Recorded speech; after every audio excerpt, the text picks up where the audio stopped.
ఈ నెల 6వ తేదీన కోరుట్ల టౌన్ పోలీస్ స్టేషన్లో ఈ ఎయిర్టెల్ నెట్వర్క్ సంబంధించిన ఉద్యోగస్తులు ఒక ఫిర్యాదు ఇవ్వడం జరిగింది. ఆ కేసు వివరాలు ఏమనగా, ఈ ఎయిర్టెల్ ఎంప్లాయీస్ ఎవరైతే ఉన్నారో ఈ కోరుట్ల పట్టణంలో ఈ ఎయిర్టెల్ నెట్వర్క్కు సంబంధించిన మార్కెటింగ్ బిజినెస్ చేయాలంటే ఈ కోరుట్లలో ఉన్న మొబైల్ షాప్ అసోసియేషన్ వాళ్ళకు అమౌంట్ డబ్బులు ఇవ్వాలని చెప్పేసి అసోసియేషన్ సంబంధించిన మార్తా శివకుమార్, భోగా శ్రీనివాస్, అడ్డగట్ల సురేష్ అని ముగ్గురు వ్యక్తులు ఈ ఎయిర్టెల్ ఎంప్లాయీస్ని అలాగే ఇక్కడ ఉన్న ఎయిర్టెల్ డిస్ట్రిబ్యూటర్స్ని డబ్బులు ఇవ్వాలని బెదిరించగా వాళ్ళు భయపడి 30,000 వాళ్ళకి ఆన్లైన్లో పంపించడం జరిగింది.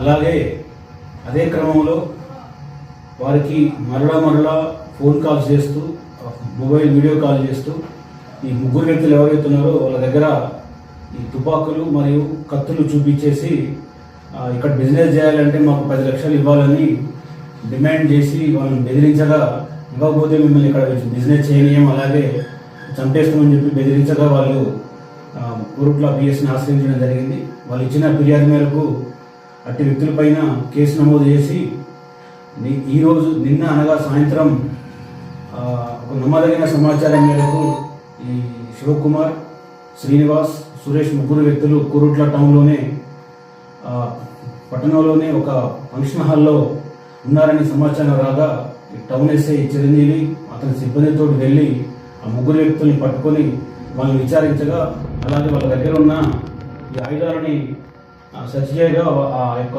ఫంక్షన్ హాల్లో ఒక 2 తుపాకులు మరియు ఒక తలవారు దొరకడం జరిగింది. ఈ తుపాకులు పరిశీలిస్తే ఇవి ఒక ఎయిర్ రైఫిల్, ఒకటి ఎయిర్ పిస్టల్ ఉన్నది, అలాగే ఒక తలవారు ఉన్నది. ఈ క్రమంలోనే ఈ శివకుమార్ మరియు వ్యక్తులు ఇంకొక 3 చాకులతో కూడా ఈ యొక్క ఎయిర్టెల్ ఎంప్లాయీస్ని పదే బెదిరించడం జరిగింది. నిన్న వాళ్ళు ముగ్గురిని అదుపులో తీసుకొని వాళ్ళ స్వాధీనంలో ఉన్న ఈ 2 రైఫిల్స్ను, అలాగే తలవారును, 3 చాకులను, వారి యొక్క సెల్ ఫోన్లను స్వాధీనం చేసుకొని సీజ్ చేయడం జరిగింది. ఈ మా యొక్క గౌరవ ఎస్పీ శ్రీ అశోక్ కుమార్ ఐపీఎస్ గారి ఆదేశాల మేరకు, అలాగే ఈ మా గౌరవ డిఎస్పీ మెట్పల్లి డిఎస్పీ శ్రీ రాములు గారి ఆధ్వర్యంలో ఈ యొక్క కేసు నమోదు చేసి ఈ ముగ్గురు వ్యక్తుల్ని అదుపులో తీసుకొని అరెస్ట్ చేసి ఈరోజు వాళ్ళని రిమాండ్కి తరలించడం జరుగుతున్నది.